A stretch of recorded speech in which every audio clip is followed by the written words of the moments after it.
shortstop, Sutton Whiting, outfielder, Cole Sturgeon, and second baseman, Nick Ratajczak. Coach McDonnell, would you open with a remark, please?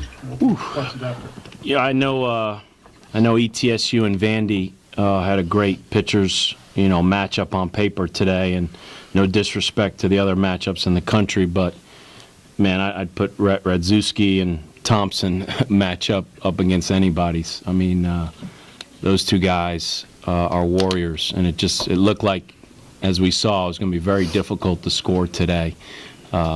So I tip my hat to those guys because they got a huge 2-out hit and run off of Thompson, and you didn't know if that was going to be the game winner or not. And credit to our guys who kept fighting and rallied, and we put up that crooked number there in the 7th. But it wasn't easy. You get 6 runs on 2 hits. Quite an accomplishment. It's part of the game. I think anytime you get a crooked number, unfortunately, it's not the 3-run homer like it used to be. It's usually a walk, an HBP, or an error, as we tell our guys all the time. It's you need a little help when you put up that crooked number. So it was good to see us compete. I challenged the guys after the 6th inning. On one hand, we had a lot of good at-bats. I mean, we didn't have anything to show for it, but I thought Adam Engel's at-bat to lead off the game kind of set the tone for our offense, even though he struck out. And there was a handful of guys who struck out, but, man, they really competed. But when Wasserman and Sutton struck out, I think it was in the 5th, they kind of knew I let them have it after that we got to know what this kid's doing, and we got to move the ball. But after facing him, it's very easy to understand why his stats are what they are. I mean, he's tough. Cole, talk about your bat to hit. Hit you in the chin first? No, I just smashed my fingers against the bat. It's kind of all happened fast, probably hard to see. Just bruised some nails, top of my fingers. Be all right. Just a little sore, a little tingly right now still, but I'll be all right. It didn't hit you on the chin. TV looks like it hit you in the chin. It may have. I didn't feel. I just felt my finger. I lost feeling in my finger, so that's all I was thinking about. I know if it didn't hit me there, it probably would hit me in the face, but I don't think it hit me in the chin anyway. Did you have to sell it at all? Because the Miami guys said they thought it hit the bat. No, I mean, right when it hit, I knew it felt like I just smashed my finger in the car door. Just kind of went numb all the way about halfway up my fingers. So there wasn't too much selling going on. Was it a balance of good feeling and bad feeling? Like, obviously it hurt, but the inning is still going on. Yeah, I mean, I didn't know really at first what was going on. I was just kind of laying on the ground, face down, and he said he was going to check it. So he checked it, and he saw the bruise. So, yeah, I was happy, the inning kept going, but for sure, keep the inning going. What's the feeling like charging down the third baseline, knowing that your teammate has to get the bunt down? We've done it a couple times this year. Maybe a little more risky earlier in the year, but he's been good at it all year. We did it up at St. John's, and I got all the faith in the world in him. He's going to get the job done, and he did it perfect. What's the feeling for you, knowing you better get it down, or he's a dead duck? Well, Coach Mack's been talking about all week that we're going to have to squeeze at some point in this tournament. And so I kind of had a feeling when I was going to plate, and after Watts' huge at-bat, kind of took a little pressure off me, and said a little prayer before I went up to the plate, and came in my face, and I just reacted. So it was kind of, I didn't have to think about it, just let the hands work. What's your reaction when you hear the call that we're going for it? I was kind of excited because I had a feeling that Coach Mack would do it because he's been talking about it. So I was kind of excited. I had a lot of confidence. So. What was hard about facing Ratajczak up there? What makes him good? He just his curveball. He can command his curveball, and when you can command your curveball, you can sneak a fastball in there. And our approach all year has been hit the fastball, and with a guy like that, it's kind of just goes against everything. So we had to flip the approach, and I mean he's tough. How about for you, Dan? What's the thinking behind calling the suicide squeeze? You just got to trust these guys. I try to put them in good situations, and it was going through my head. It's a little scary when you got the bases loaded, and the one thing about Ratajczak is, he's such a good fielding pitcher. That it's a force play, and I wasn't crazy about the matchup. I think it was it Wasserman and Gardner. I felt a whole lot better when I had Cole and Sutton, so I just had, nothing against Wass and Gardner, but I had a better bunter and I had a faster guy on third, so I thought, let's take a chance. We had to try something because, as you guys saw, for 6 innings, I mean, the ball's it's just not going in the gap against them. I mean, it's extremely difficult to score. And in one sense, he doesn't walk a lot of guys, but in another sense, he doesn't necessarily just live in the strike zone. I mean, he has the unique ability to be out of the strike zone just enough.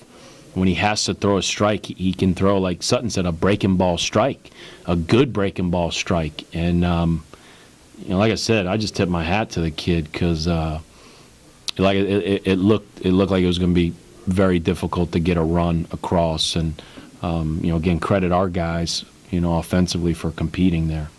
What is your view of that pitch? Is it a good pitch to bunt, and how confident were you being able to hit one down?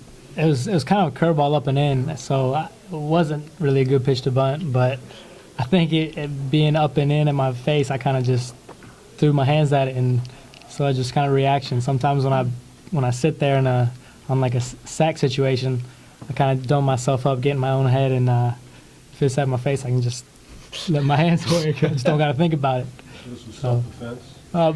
You could say that. A little controlled self-defense. So.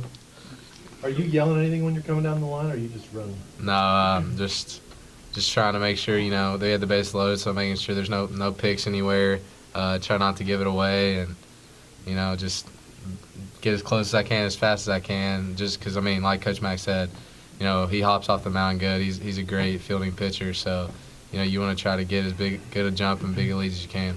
Coach, if that was, we just got to try something, what was Nick's at bat? Nick's at bat is what we call, I'll start off with the first part of the sentence and I'll let them finish. We say see a little. See a lot.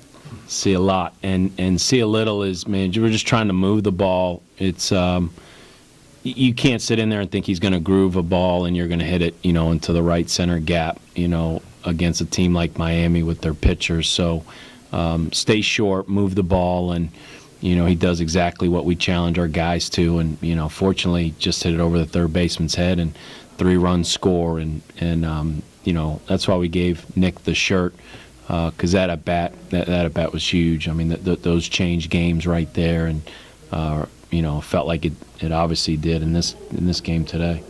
Nick, when you were halfway down the line, it looked like Estonia walked into the dugout. What were you looking for, or what was your expression? I was just, really pumped. Our whole dugout was, on the top step, and obviously you heard the fans and stuff, like, bases loaded and everything like that. And everything before that came with these guys. I think the best at bats of the game was the walks, the HBPs, the squeeze. And, you go up to the plate just with a lot of confidence, and then when you do something, it's just, a lot of positive energy comes out. So a lot of excitement. I think this is your biggest at-bat since, when would you say? Tough question. Yeah, it is a tough question. It's a good one. I've been in this situation many times. I know that. Not even in college. I can think back to high school, to junior college, to last year. I remember having a base clearing triple last year against Ball State in the same type of situation. But I've been looking for that kind of hit all year. Honestly, I've been working a lot this weekend, just having my short swing. That opposite field. Approach, and just to get a solid barrel on the ball, and I think that was the best time to have it come. So I'll be, I'm happy with it. Dan, you talked a lot all year about the fans and the expansion and all. What did you think today? It got pretty loud several times. Yeah, it's been tough conditions out there. It's looked worse than it really is, but so you always worry it might keep some fans from coming. With the dark clouds and the high probability of rain. But they stuck through it, and great atmosphere. Loved the 2-strike chants, and standing up, and like I said, there's a different vibe in the postseason, and we try to do everything we can to get our kids ready to play in the postseason. But we really appreciate when the fans get as excited as they have been. I've been saying all week, it's the it's the part you want to take advantage of. The opportunity to host is for the fans, and it's good to see them coming out. Dan, what do you tell the guys now in terms of finishing this out strong and not letting them get to a Monday situation where it's the guy? Yeah, well, we're not going to get ahead of ourselves. I think Howie asked the question, last night, how big was this game today? And everybody wants to be in this position, but it doesn't guarantee anything. I challenge them to, we want to live in the moment. We'll enjoy the win, but we have to stay focused. Let's not get giddy. There's a lot of baseball left to play, and we're going to have to face Miami or Oklahoma State. As I've said all week, two great programs, and they're going to be coming off a win, feeling good, and so we're just going to have to regroup, show up super focused tomorrow, and make sure that we're hungry and ready to go out there and compete. And we're not going to worry about not taking it to the next day or anything like that. The game's hard enough, so we're going to try to just live in the moment. Go with time tomorrow? We're going to go with Kime. Yeah. You're top 10 nationally in steals and sack flies and hit by pitch. Is there a resurgence in little ball? Is that the secret of this team's success? Yeah, I mean, it's we've adapted. We as I've said, we were an American League team. I think we hit 88 home runs in 2010 when we were a national seed, and then the bats changed, and so it took us a little bit of time to figure out. But fortunately, I had 12 years at the Citadel, where we took great pride in stealing bases.